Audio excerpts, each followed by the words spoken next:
pemindah bahan yang berfungsi untuk memindahkan suatu material dengan jarak pemindah bahan yang panjang, lebih beragam penggunaannya, variasi kapasitas yang lebih luas dan bersifat kontinu.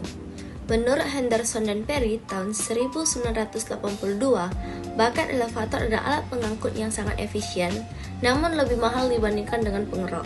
Sedangkan menurut Hamsi tahun 2009, bakat elevator adalah alat pengangkut material curah yang ditarik oleh sabuk atau rantai tanpa ujung dengan arah lintasan yang biasanya vertikal, serta pada umumnya ditopang oleh rangka.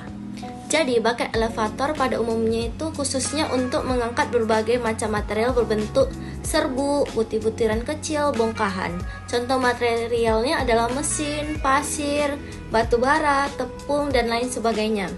Jadi, alat ini dapat digunakan untuk menaikkan bahan dengan ketinggian 50 meter, kapasitasnya dapat mencapai 50 meter kubik per jam, dan konstruksinya biasa dengan posisi vertikal.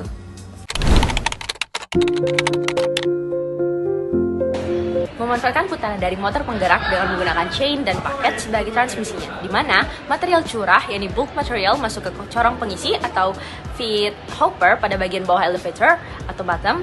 Material curah ditangkap bucket yang penggerak, kemudian oleh bucket diangkat ke atas. Setelah sampai pada sprocket bagian atas, material akan dikeluarkan ke arah corong keluar.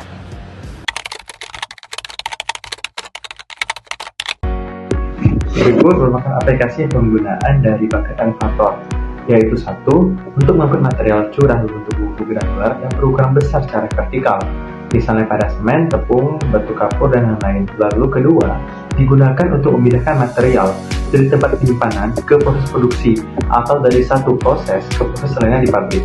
Lalu ketiga, sangat efisien untuk mengangkut material dengan ketinggian sampai 200 meter dengan kapasitas besar, mencapai hingga ribuan meter kubik. Lalu keempat, menjaga kualitas material karena sistem pengangkutan ini tertutup yang meminimalisir debu dan tumbang material lain. Lalu kelima, cocok untuk berbagai industri, dari industri semen hingga industri pengolahan limbah dan industri kimia farmasi. Lalu apa saja faktor atau dasar pemilihan bakat elevator? Satu, karena listrik material yang diangkut, bulk density, hardness, moisture content, temperatur. Lalu kapasitas angkut yang dibutuhkan dihitung dengan suatu rumus. Hasil dari perhitungan rumus ini menentukan jumlah bucket, kecepatan, serta dimensi dari elevator. Lalu ketiga, ketinggian angkat yang dilihat dari faktor hingga 40 meter atau lebih dari 40 meter. Lalu kondisi lingkungan operasi, indoor, outdoor, lalu tingkat kelembapan, risiko korosi, hingga tingkat debu harus diperhitungkan, dan juga faktor keselamatan dan perawatan. Lalu yang kelima, pertimbangan ekonomi dan operasional, terdiri dari budget yang tersedia, kemudahan maintenance, hingga keandalan jangka panjang. Lalu yang keenam, survei lapangan, meliputi analisis kondisi existing termasuk layout, sistem pendukung, dan requirement operasional. Semua hal di atas menjadi dasar sebelum menentukan bakat elevator yang paling sesuai dengan jenis industri ataupun jenis material yang akan dibawa oleh bakat elevator tersebut.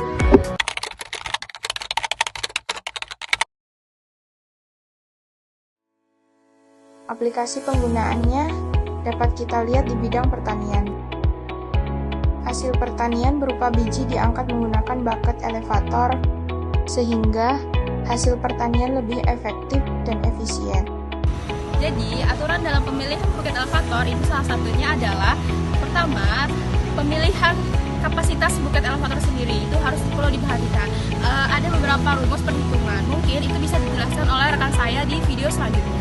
Yang kedua itu ada kedalaman bucket elevator, di mana itu bisa juga menentukan seberapa banyak material yang akan diusung.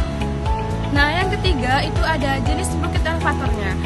Dari sini kita akan menentukan bucket elevator apa yang akan digunakan untuk mengangkat jenis material. Yang keempat itu adalah sudut pengisian, di mana ini juga menjadi hal penting dalam pemilihan bucket elevator.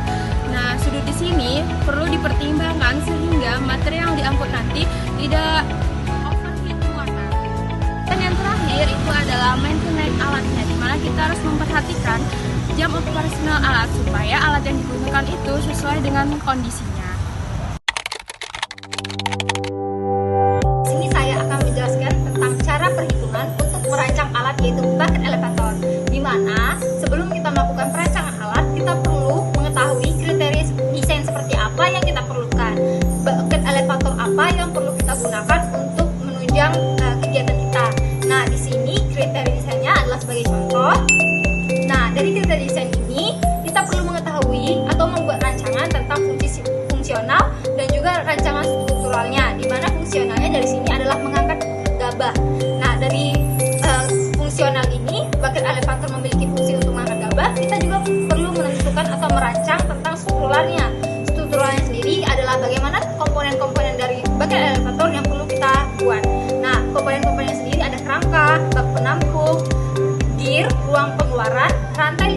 dari bucket, serta sistem transmisi yang terdiri motor listrik, gearbox, dan juga puli.